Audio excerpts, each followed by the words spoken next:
pavement, but the nature of the ground in some places. I think they did a great job in smoothing the surface out for the most part. Changes where you worry about jumping in, at least the red and white rumble strips, because they can throw you straight into a wall. It's a street track. How high are they here? Honestly, they're usable. Okay. Yeah, they're definitely very usable, and I think you'll see people getting away with as much as you physically can. The Ferrari streaming by. I thought that was Carlos Sainz, although we're watching the clock. His teammate, and the Ferrari is on this side. So all of the teams taking a different tack in this first practice. Yeah, I mean, I'm guessing that they're going to take a split on different strategies, or at least different understandings of both tires for this first session. Luckily, not a sprint race this weekend, because you'd only have an hour to get it right. And thankfully, they've got time to do a traditional Grand Prix here. Something you have to think about as well with this track is the paint on the road, right? It's the street surface.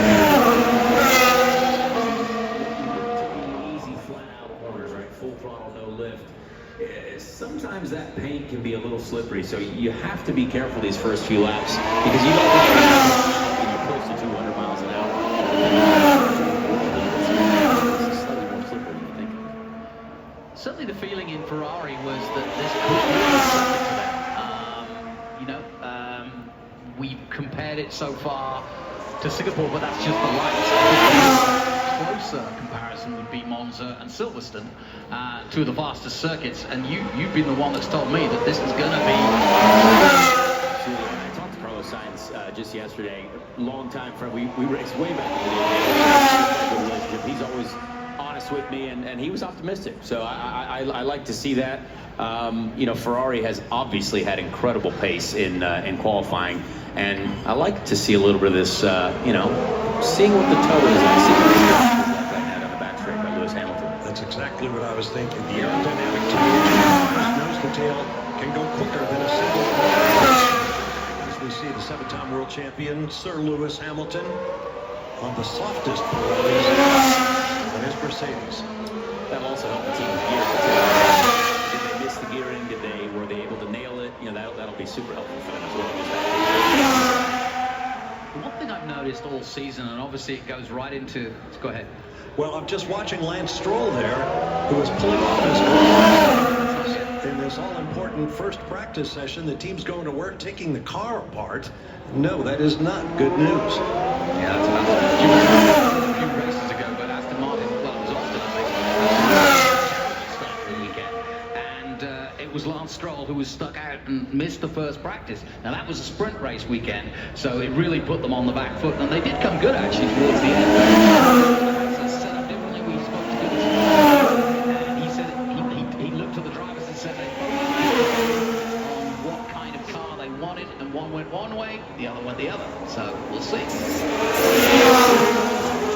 Right? And when you're looking for the smallest amounts of time, I mean, we've seen Formula One just become closer and closer between teams, and one setup, another driver might prefer the other car.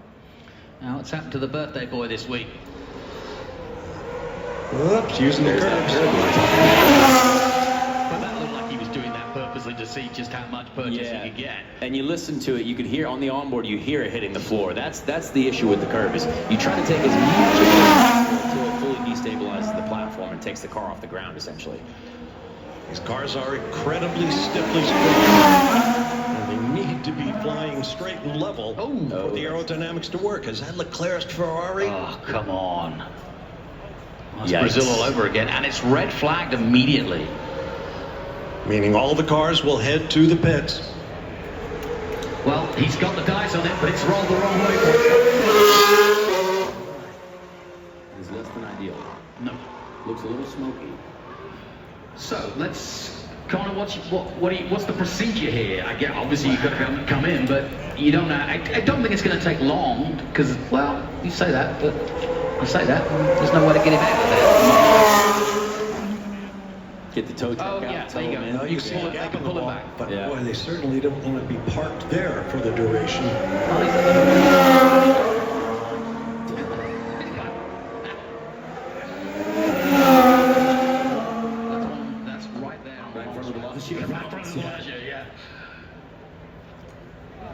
And now, again, ultimate nightmare for a driver, right? Yeah. Because now all he can do, if let's say, not able to get the car refired, they're not able to get that out for practice, all he's going to be able to do now is study his teammates' data, right? He won't have that feel for what his teammate Charles Leclerc is going to get to, right?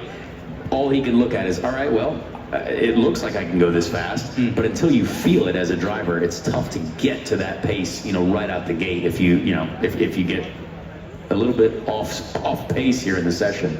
Now, Carlos is out of the car. There's 49 minutes to go in the session. Frederick Vasseur looking worried. Go ahead, Bob. Well, I mean, Ferrari has been completely star-crossed in recent races. At 2 of the last 4 Grand Prix, they only had 1 car in the race. Carlos Sainz didn't start in Qatar, and then Charles Leclerc crashed heading for the grid. Hydraulics, yeah. In Brazil. So this is also a little bit of time to do a little bit of adjustments for Alexander Albon. But yeah, I mean, so the problem now for Ferrari is that they've got to get that car back, and that's going to take time. Yes. Goodness knows how you get it back quickly on a street circuit like this.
Welcome back to Las Vegas, where we have a situation that I frankly have not encountered before in Formula One.